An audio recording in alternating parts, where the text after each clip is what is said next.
आदरणीय माता बहनों, आप लोग घणी वारथी भजनों आनंद ली रहा था। खूब सुंदर भजन गायो। ताड़ी पाड़ो तो मारा रामनी रे, बीजी ताड़ी न होय जो। समरण करो तो सीताराम ना रे, बीजा समरण ना होय जो। શું કીધું કે સીતારામના સ્મરણ કરો, બીજા કોઈ સ્મરણ થવા જોઈએ નહીં। વાતો કરો તો કોની કરો? ભગવાનની। બીજી વાત જ ન હોવી જોઈએ। ને બીજી જે વાતો છે એ જીવને સંસારમાં નાખી દે છે, મોહ માયામાં ફસાવી દે છે। એટલે જ કીધું ભગવાનની વાતો કરો જે આપણને મોક્ષના માર્ગે લઈ જાય। ભગવાનનું સતત ચિંતન થાય। તો હું ઘણીવાર કહેતી હોઉં છું, ભગવાન હંમેશા આપણી સાથે જ રહે, પણ લક્ષ્ય ભગવાનનું જ હોવું જોઈએ। જો ભગવાનમાં લક્ષ્ય થઈ જાય તો કે આ દુનિયામાં કોઈ આપણને ક્યાંય હરાવી શકે નહીં।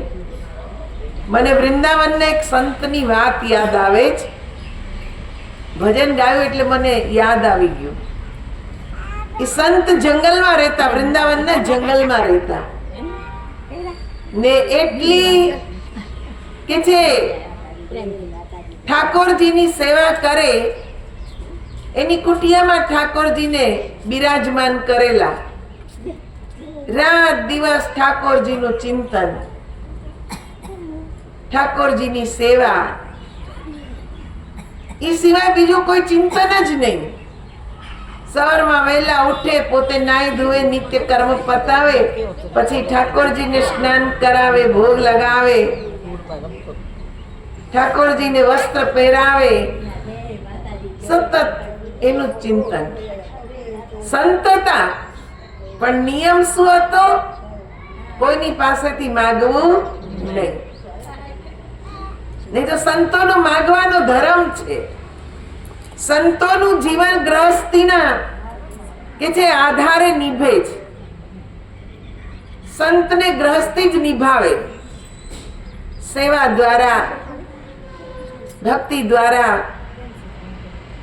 પણ સંતે નિયમ કર્યો, કોઈ દિવસ કોઈ પાસે માંગવું નહીં, પ્રેમથી જે આપી જાય એનો સ્વીકાર કરી લેવો, એની ના પણ પાડવી નહીં, પણ પ્રેમથી। કેમ કે સેવા ત્રણ પ્રકારની હોય। એક દૂધ જેવી હોય, બીજી પાણી જેવી હોય, ને ત્રીજી લોહી જેવી હોય। તમે પ્રેમથી જે સેવા આપો, દાન પુण्य જે કરો, પ્રેમથી કરો તે દૂધ જેવું, તમને બહુ ફળે ને તમે આપો એને ફળે। 1000 ગણું પુણ્ય લઈને આવે તમારી પાસે। બીજી કે છે સેવા છે પાણી જેવી, કોઈ કે ને આપણે કરીએ, એ પાણી જેવી। ને ત્રીજી સેવા છે લોહી જેવી, પરાણે કરાવે, આટલું તો દેવું જ પડે, છૂટકો જ નથી। અરે પણ ના હોય તોય ના દેવું જ પડે। આ જબરદસ્તી જે કરાવે એ લોહી જેવું, એ દેનાર ને ફળે નહીં, લેનાર ને ફળે નહીં, એ દુર્માર્ગે જ જાય। એટલે જ કીધું સેવા કરો તો પ્રેમથી કરો, દિલથી, અંદરથી ભાવ જાગવો જોઈએ કે નહીં મારે આ સાધુની સેવા કરવી છે। વગર કીધે અંદરથી પ્રેમ જાગે। જો ગુરુ નાનક દેવજી હતા ને, આવી રીતે સત્સંગની સભા ભરેલી ને ખૂબ સુંદર સત્સંગ કર્યો। બીજે દિવસે એક નગર શેઠ 32 જાતના પકવાન બનાવી થાળીમાં લઈ ને આવ્યા ને એક ગરીબ માણસને એમ થયું કે હું એ સંતને જમાડું। એ શાક રોટલી બનાવીને એ થાળીમાં મૂકીને લઈને આવ્યા, સરસ મજાનું ઢાંકણ ઢાંકીને। ગુરુ મહારાજજીએ સત્સંગ પૂરો થયો પછી ઓલા ગરીબની થાળી ઉઘાડી ને એની રોટલી ને શાક ખાવા માંડ્યા। એટલે ધનવાન ને એમ થયું મારું ખાધું નહીં, મેં તો 32 જાતના પકવાન બનાવ્યા છે. એની સામે તો ગુરુ મહારાજે જોયું પણ નહીં. એટલે આવીને કે મહારાજ હું પણ ભોજન લાવ્યો છું, પણ તમે એની સામે ના જોયું. ગુરુ મહારાજે કીધું કે શું જોવું એમાં. એની થાળીમાંથી રોટલી ઉપાડી ને આમ દબાવી જોરથી, તેમાંથી લોહીના ટીપા પડવા માંડ્યા. ગરીબની રોટલી દબાવી એમાંથી દૂધના ટીપા પડવા માંડ્યા. ત્યારે ગુરુ મહારાજે કીધું જો આ ભેદ છે, એટલે જ હું તારું ભોજન જમ્યો નહીં. તે કેટલાયના ગળા કાપીને આ કે જે પૈસા વાળો થયો ને ઈ અનાજ ઈ કે જે મારી એ બુદ્ધિ ભ્રષ્ટ કરી નાખે, એટલે હું તારું ભોજન જમ્યો નહીં. પણ આ ગરીબ એને પરસેવો પાડી મહેનત મજદૂરી કરી ને કે છે ઘરમાં અનાજ લાવ્યો, એમાંથી શાક રોટલી બનાવી પ્રેમથી બનાવીને લઈ આવ્યો. જો એમાંથી દૂધ ટપકે છે, એના પરસેવાની કમાણી છે. એ મને ફળશે ને એને ફળશે. આટલો ફરક છે. એકમાં દેખાવ છે, એકમાં ભાવ છે. જ્યાં ભાવ છે ત્યાં ભગવાન પણ નમી જાય. ભગવાન તો કે જ છે કે હું તો ભાવનો પ્રેમનો જ ભૂખ્યો છું, મને બીજું કંઈ જોતું નથી, તમારો નિર્મળ ભાવ મને આપો. એ જે પ્રેમથી આપશો હું સ્વીકારી લઈશ. પણ દેખાવ જ્યાં આવે છે ત્યાં ભગવાને રીઝતા નથી. આ સંતની નિયમ કે કોઈની પાસે માગવું નહીં, આવે કોઈ પ્રેમથી દેવા તો ના પાડવી નહીં. ને જંગલની અંદર રે નિયમ રોજ ઠાકોરજીને જમાડીને જમવું. આંગણે કોઈ પણ ભૂખ્યો વ્યક્તિ આવે ને માંગે ભોજન તો એને પહેલા જમાડવું. પોતે નિયમથી રહે છે. હવે એક સમય એવો આવ્યો ભગવાનને કસોટી કરવાનું મન થયું. સંતની પાસે એવું હતું કે ક્યારેક ના પણ હોય તે ગોળ રાખી મૂકતા કે કઈ ના મળે તો ભગવાનને કટોરીમાં કે છે ગોળનો ભોગ લગાવી દો ને ભગવાન એ ગોળ જમે ને હું એ ગોળ જમું. એક દિવસ એવો ધોધમાર વરસાદ પડ્યો કે ચારે તરફ પાણી પાણી ભરાઈ ગયા ને સંતને કે છે કંઈ જ ખાવાનું મળ્યું નહીં. એને અંદરથી એમ થાય છે કે મારા ઠાકોરજીને શું જમાડું. જંગલમાંથી ફળ ફ્રૂટે લેવા જવાય એવું નથી, ચારે તરફ પાણી છે. ગોળ તો હતો જ, ગોળ ધરાવી દીધો એ પોતે ગોળ જમી લીધો. એક દિવસ વીત્યો, બીજો દિવસ વીત્યો, ત્રીજો દિવસ વીત્યો. આમ જ રોજ પ્રભુને ગોળ જમાડે ને પોતે કે છે ગોળ જમે. આમ કરતા કરતા હવે ગોળે થોડોક રહી ગયો. એને એમ થયું જો હું હવે ગોળ ખાઈશ તો મારા ઠાકોરજીને ધરાવવાનું કઈ રહેશે નહીં ને આ વરસાદ કઈ રોકાવાનું નામ લેતો નથી. આટલો બધો વરસાદ પડે છે. 4 દિવસ વીતી ગયા, 5 દિવસ વીતી ગયા, ધોધમાર વરસાદ પડે. ભગવાનને કસોટી કરવાનું મન થયું. ભગવાન બ્રાહ્મણનું રૂપ લઈને આવ્યા. એટલો ધોધમાર વરસાદ ને કે હું તો બહુ ભૂખ્યો છું, મને ખાવાનું આપો. એટલે બેસાડ્યા, આવો આવો પ્રભુ બેસો, પણ અત્યારે મારી પાસે તમને જમાડવા માટે ગોળ સિવાય કાંઈ જ નથી. કેમ કે ધોધમાર વરસાદ પડે છે, ક્યાંય હું કે જે ફળ ફ્રૂટે લેવા જઈ શકું એમ નથી. તો બ્રાહ્મણ દેવતા કેવા લાગે, પણ હું તો 3 દિવસનો ભૂખ્યો છું. કેમ કે સાધુએ 3 દિવસથી જયમાં નહોતા, રોજ ભગવાનને ગોળ જ જમાડતા. ભગવાન જ બ્રાહ્મણનું રૂપ લઈને આવ્યા છે. એટલે કે હું 3 દિવસનો ભૂખ્યો છું, ગોળ ખાઈ ખાઈને થાકી ગયો. હવે તો તું મને ફ્રૂટ કંઈક ખવડાવ. તો કે હા પ્રભુ તમે અહીંયા જ બેસો, હમણાં જ લઈને આવું. એટલો વરસાદ ને જંગલ એટલે જંગલી કે છે વીછી, સાપ, જીવજંતુ પાણીમાં તરતા જાય, એવામાં કે છે ફળ લેવા નીકળ્યા. કહીને ગયા કે તમે જતા નહીં હો, હું લઈને આવીશ, તમને જમાડીશ, પણ તમે મારી રાહ જોજો. એ જાય છે, અંદરથી એમ છે કે વયા ન જાય તો સારું, મારો નિયમ છે મારે આંગણેથી કોઈ ભૂખ્યું જાય નહીં. ને ચિંતન કરતા કરતા એ થોડે દૂર જંગલમાં નીકળ્યા તો થોડાક ફળ મળ્યા, જંગલના ટોપલીમાં ભર્યા ને લઈને આવ્યા. આવીને સામે રાખી દીધા, પ્રભુ જમો, જે મળે એ ફળ લઈને આવ્યો છું. તો ભગવાને એ ફળ જોયા, ખુશ થઈ ગયા કે વાહ, આટલા સુંદર ફળ તમે લઈને મારા માટે આવ્યા, મને તો તમે આપ્યું, હવે તમે જમો.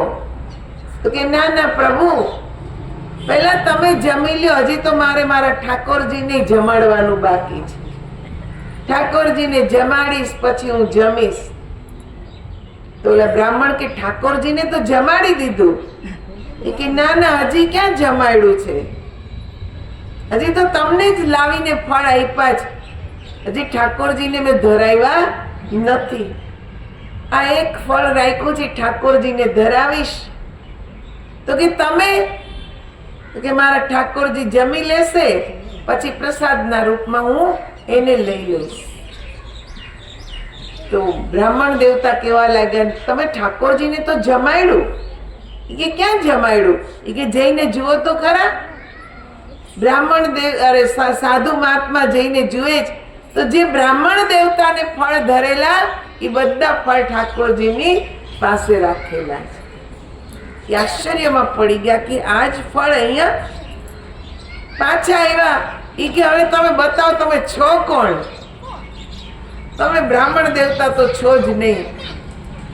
જે ફળ મેં તમને ધરાવ્યા એ જ ફળ મારા ઠાકોરજી પાસે છે. માનો ન માનો પણ તમે મારા ઠાકોરજી જ છો. ભગવાન અસલ સ્વરૂપે પ્રગટ થઈ ગયા કે હા, હું જ છું.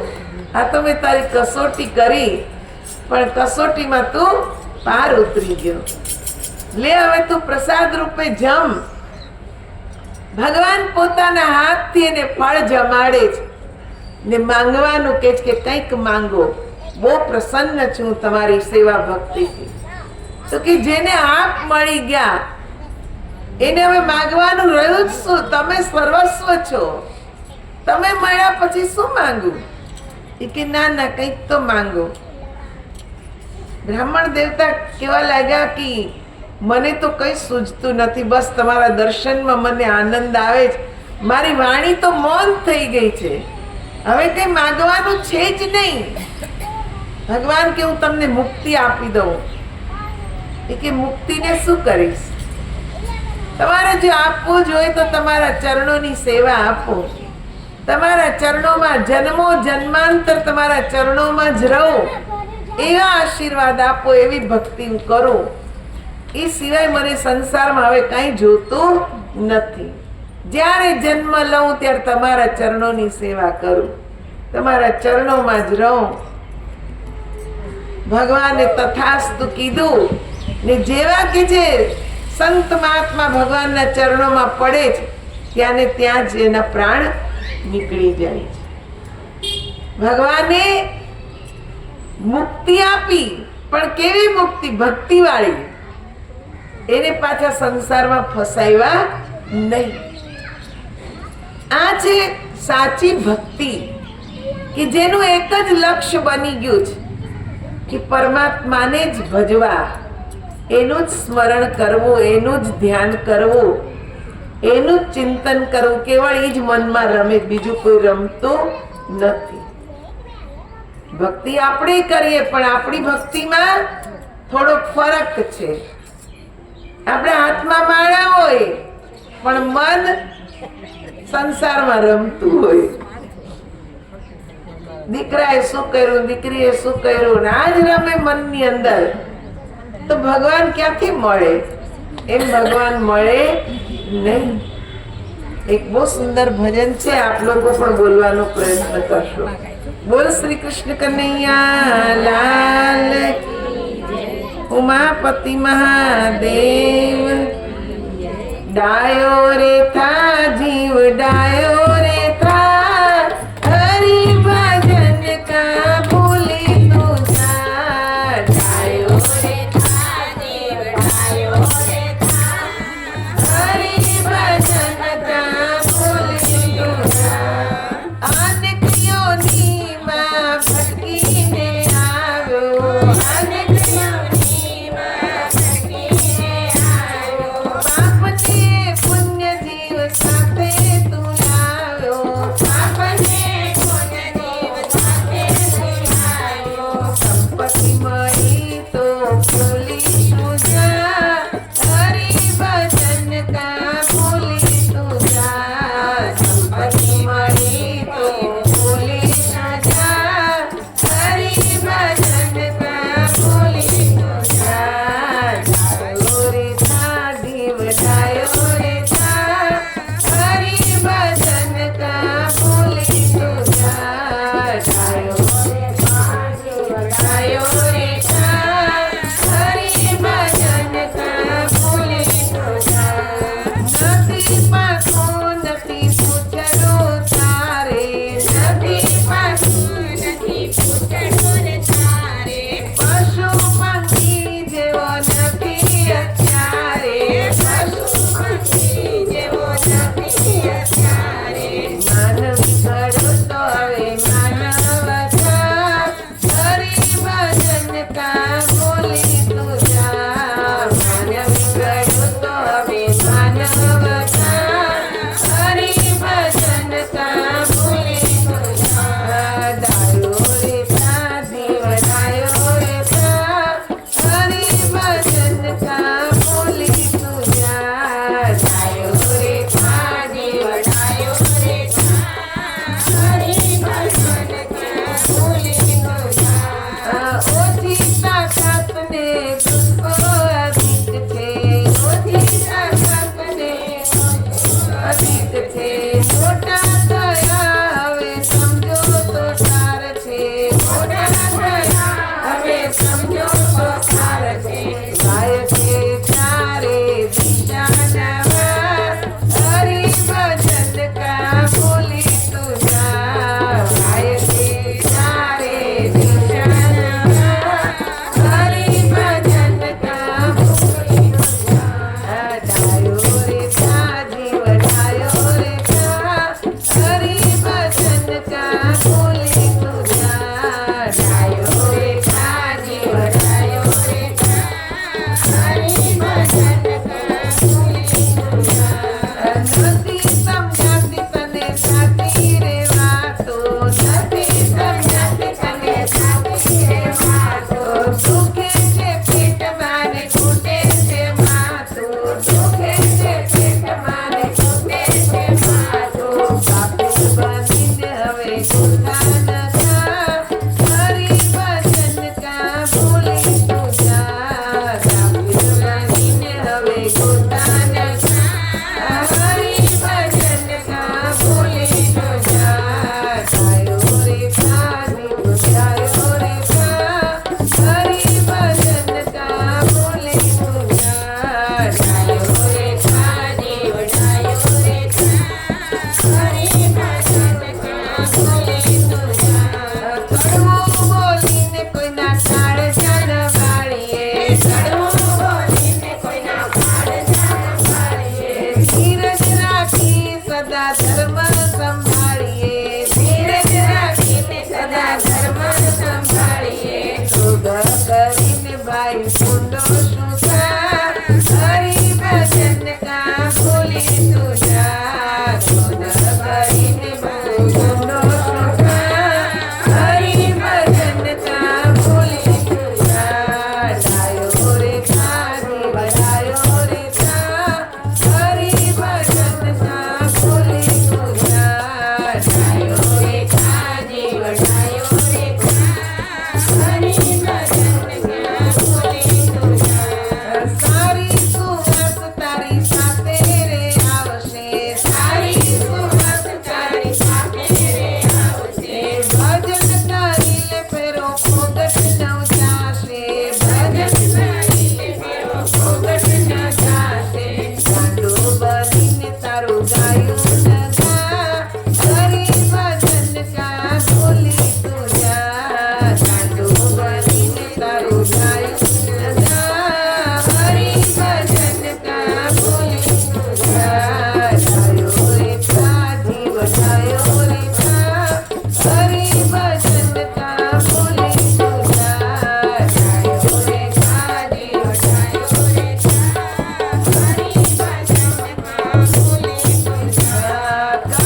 કેટલી સુંદર ભજનમાં વાત સમજાવી દીધી. ડાયો રે થા જીવ, ડાયો રે થા, હરિ ભજન કા ભૂલી તુજા. એ જીવ તો ડાયો થા. શું કીધું? માનવી ઘડો તો હવે માનવ થા. કેમ આવું કીધું હશે? માણસને જેમ કહેવામાં આવે તું માણસ થા. બે ગધેડા તરે, બે ઘોડા હતા ને, રેસમાં ઘોડા જાય, એ બે આપસમાં વાત કરે. એ કે આપણે કેટલા ભાગશાળી. તો બીજો ઘોડો કે કેમ ભાગશાળી?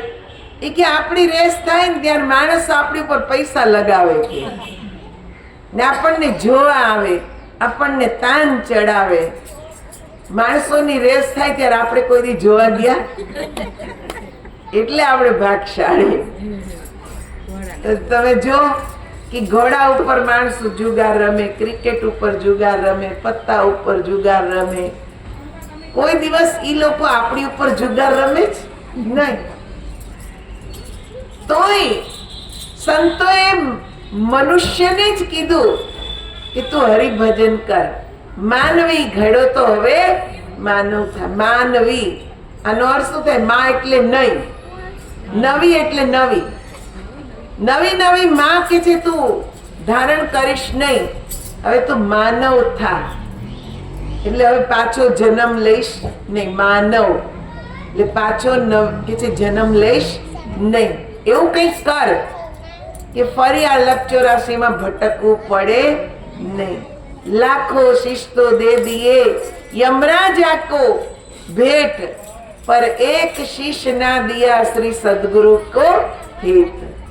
લાખો વાર આ મસ્તક યમરાજાને આપી દીધું આપણે, પણ ગુરુ મહારાજ માટે, સદગુરુ માટે ક્યારે આ મસ્તક કે છે આપ્યું નહીં. મસ્તક આપવું એટલે શું? અહંકાર દૂર કરી નાખવું. એકવાર નિરહંકારી થઈ સંત સદગુરુને ચરણે નમી જાઓ, પછી જો તમારા કામ કેવી રીતે ઈશ્વર કરે છે. એટલે સંતનું જીવન ભગવાનને આધારિત હતું. તો ભગવાને કે છે જીવન પર્યંત એની રક્ષા કરી. છેલ્લે કેટલી ભક્તિ પરિપક્વ છે એની પરીક્ષા કરી ને એને પાર ઉતારી દીધા. એમ આપણે જીવનમાં ભક્તિ કરતા જ રહીએ, કરતા જ રહીએ. ભાઈ સુખ દુઃખ તો બધાના જીવનમાં આવે. અત્યારે તમે જો માણસની સ્થિતિ કેવી, પરિવારમાં સાથે આપણે રહીએ તોય ક્યારેક આપણને એકલું લાગે છે. લાગે જ કે નહીં? આખો પરિવાર સાથે હોય, દીકરા દીકરી વહુ બધા સાથે, તોય આપણને એકલું લાગે. આપણને ક્યાંય ગમે નહીં, હે ને? આપણને એમ થાય કે કોઈ આપણી દિલની વાત સાંભળવા વાળું નથી. ભલે મોબાઈલમાં ઘણા આપણે ફ્રેન્ડ બનાવેલા છે, ફેસબુક પર હજારોની સંખ્યામાં આપણા ફ્રેન્ડ બની ગયા, પણ કોઈને આપણી દિલની વાત કરી શકતા નથી. બધી સગવડ છે. અહીંયાથી અમેરિકા વાત કરવી હોય તો 1 મિનિટમાં 1 સેકન્ડમાં વાત થઈ જાય, પણ તોય આપણે પોતાને એકલા અનુભવીએ છીએ. કંઈક જરાક તકલીફ આવે એટલે નાસીપાસ થઈ જાય કે હવે શું થશે, શું કરશું. મનની અંદર શાંતિ નથી. તમે જો ભગવાન રામના જીવનમાં એકલતા નહોતી આવી. જે દિવસે એનો રાજ્યાભિષેક થવાનો એ દિવસે એમને 14 વર્ષનો વનવાસ મળ્યો.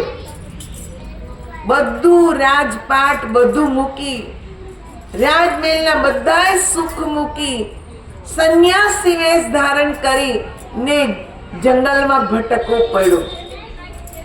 ક્યારેક ખાવાનું મળ્યું હશે, ક્યારેક નહીં મળ્યું હોય. સાથે માં જાનકી લક્ષ્મણજી એની રક્ષા કરવાની કેટલી ચિંતા હશે. એક સમય તો એવો આવ્યો કે સીતાજીનું હરણ કરી ગયો રાવણ. લક્ષ્મણજીને મૂર્છા આવી ગઈ.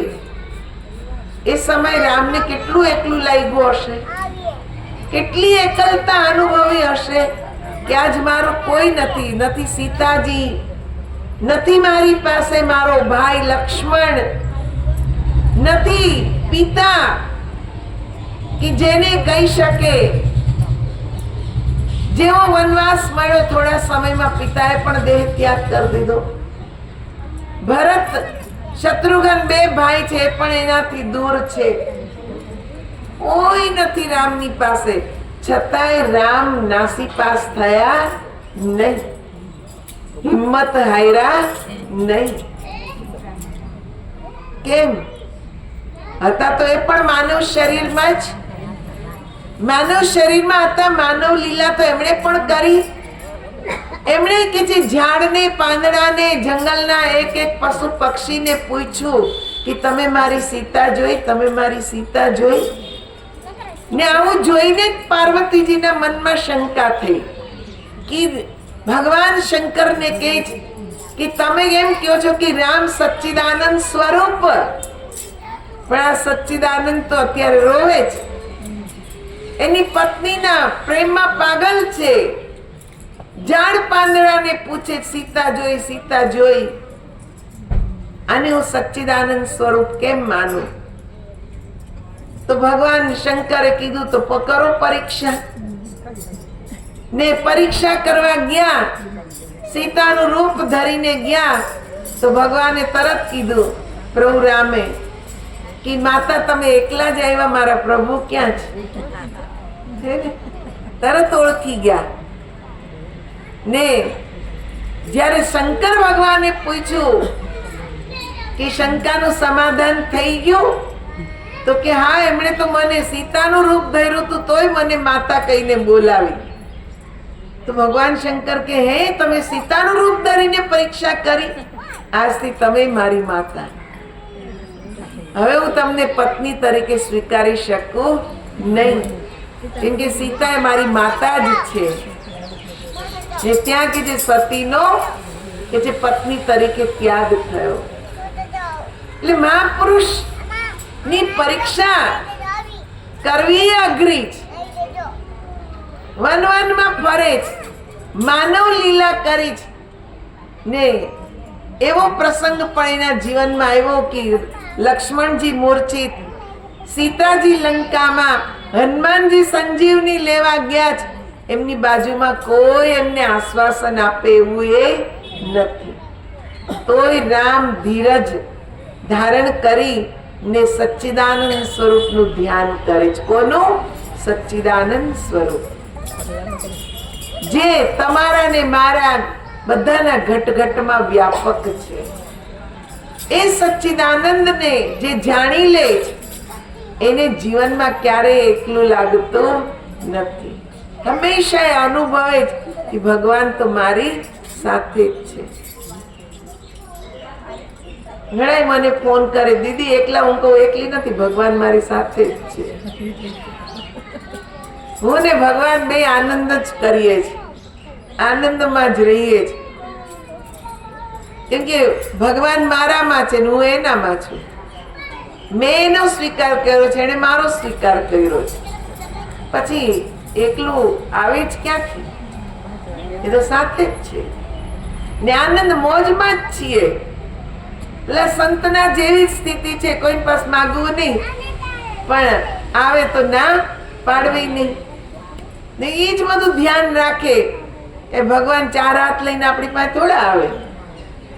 એ તો કોઈ ને કોઈ સ્વરૂપે આવે છે. આવીને આપણી રક્ષા કરી જાય, આપણને મદદ કરી જાય. કોઈ ને કોઈ સ્વરૂપે ઈશ્વર આવે જ છે. એને ઓળખવાની જ જરૂર છે. એ સચ્ચિદ આનંદમાં મનને જોડવાની જરૂર છે. જો એમાં જોડાઈ જાય તો જીવનમાં ક્યારેય દુઃખ હોય જ નહીં, કેમ કે મન હંમેશા પ્રફુલ્લિત રહે. પ્રભુનું સ્વરૂપ જ આનંદ સ્વરૂપ છે. જો આનંદ સંત ફકીર કરે, वो आनंद नहीं अमीरी में, जो आनंद संत फकीर करे, जो आनंद संत फकीर करे, वो आनंद नहीं अमीरी में. अमीरी में आनंद क्यांथी होय? કેટલાય ના કે છે ગળા કાપીને ભેગું કર્યું હોય, એમાં શાંતિ ક્યાંથી હોય? એને ચિંતા સતાવતી હોય કે ક્યાં રાખવું. હું એવા એક વ્યક્તિને ઓળખું જે અબજોપતિ છે, પણ એને ઊંઘ જ નથી. એ જ્યારે મળું ને ત્યારે મને એમ જ કે ઊંઘ જ નથી આવતી. બીજું કઈ કે જ નહીં. હું કહું કેમ છો? તો કે ઊંઘ જ નથી આવતી. ચિંતા સતાવ્યા રાખે કે મૂકવા ક્યાં અને હંતાડવા. ઇન્કમ ટેક્સ વાળાથી સંતાડવાના, બેંકમાં રખાઈ ની રાખવા ક્યાં. એ ચિંતામાં નીંદર આવે નહીં. મેં કીધું એના કરતા અમે હારા નહીં, આરામથી હોઈ જાય. 2 જોડી કપડા હોય ને ખાવા માટે શાક રોટલી હોય, એટલે ભયો કોની ચિંતા કરવાની? જીવન જીવવા જેટલું ભગવાન આપી જ રહે છે. પછી વધારાનું બધું. મારે ભગત કહેતા કે 3x6 ની જગ્યા મળે સુવા, 2 જોડી કપડા હોય ને 3 ટાઈમ ખાવાનું આરામથી મળી રહે. એનાથી વધારે જે કમાય ને બીજા માટે જ છે. એ કે આપણા માટે છે જ નહીં, એ બીજા માટે છે. પણ વાપરતા આવડવું જોઈએ ને. ઘણાને એ નથી આવડતું, વાપરતા નથી આવડતું. બીજે બધે વપરાઈ જાય. મોજ શોખમાં, પાર્ટીમાં, દારૂ જુગારમાં, વ્યભિચારમાં, દુર્માર્ગે વપરાઈ જાય છે. ભગવાને આપ્યું પણ સદમાર્ગે વાપરતા આવડતું નથી. સદમાર્ગે એને લગાવો. એક બહુ મોટા શેઠ, ફેમસ કે જે પરિવાર, પણ એમનું જ્યારે ઇન્ટરવ્યુ લીધું ત્યારે એમણે એમ જ કીધું કે મારા પિતાજીએ મને એમ કીધું કે તારે જો મારો ધંધો સંભાળવો હોય તો તારે ભણવું પડશે. ને મારા દાદાજીએ મને એ શીખવાડ્યું કે તારે જો આમાં આગળ વધવું હોય તો મનમાં સેવાનો ભાવ રાખવો પડશે. Simple living and high thinking. સરળ જીવન ને ઊંચા વિચાર. એ કે જો મારી પાસે આટલું બધું જ, પણ મારી પાસે ખાલી 2 જોડી કપડા છે ને કબાટ એને ખોલીને જોયું તો 2 ધોતી, 2 કુર્તા, 2 બનિયાન, બસ 2 જોડી કપડા એના કબાટમાં.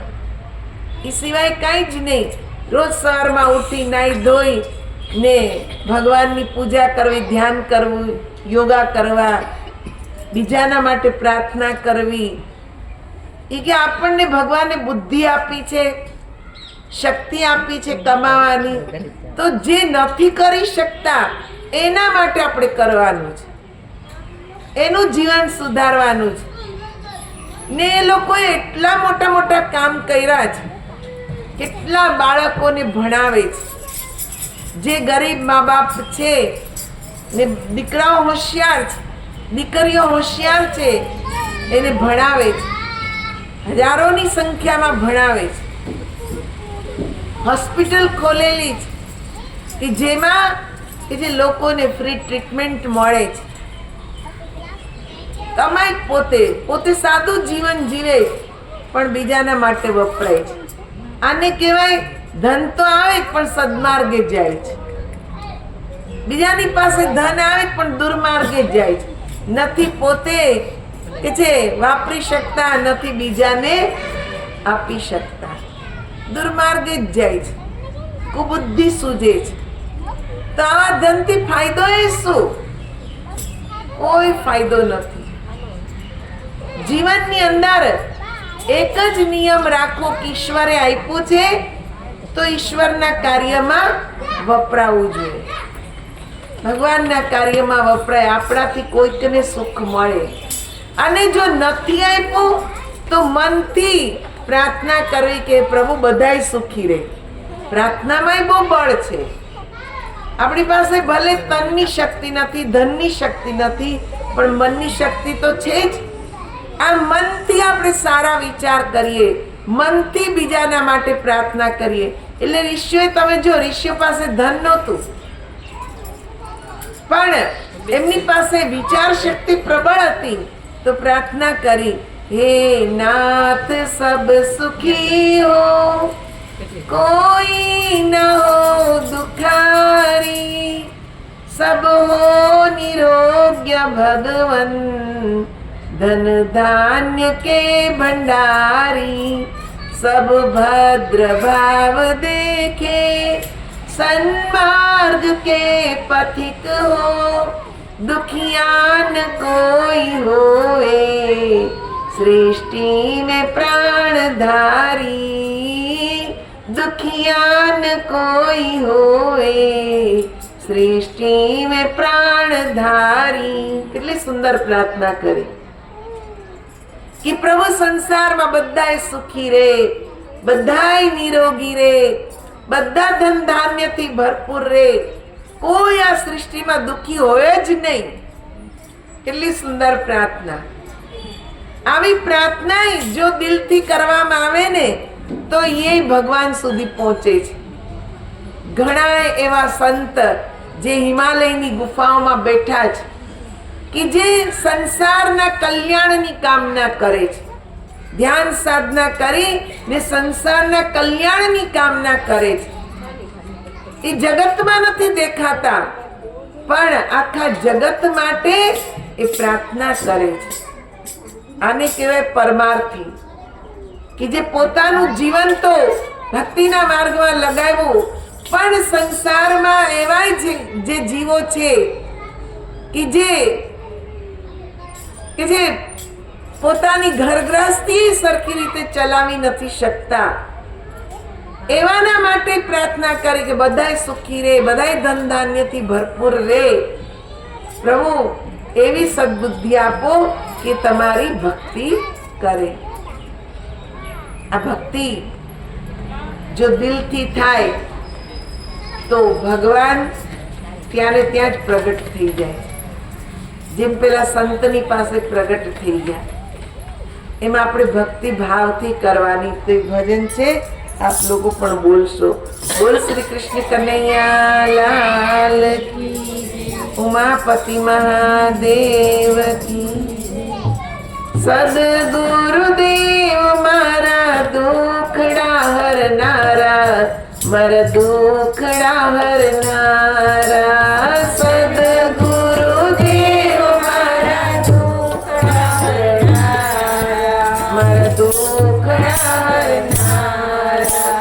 ભવસાગરમાં ડૂબતી નૈયા શોધી રહ્યો કિનારો, ભવસાગરમાં ડૂબતી નૈયા શોધી રહ્યો કિનારો. સદગુરુદેવ મારા દુખડા હરનારા, સદગુરુદેવ મારા દુખડા હરનારા, મારા દુખડા હરનારા. ધામ તમારું ન્યારું મને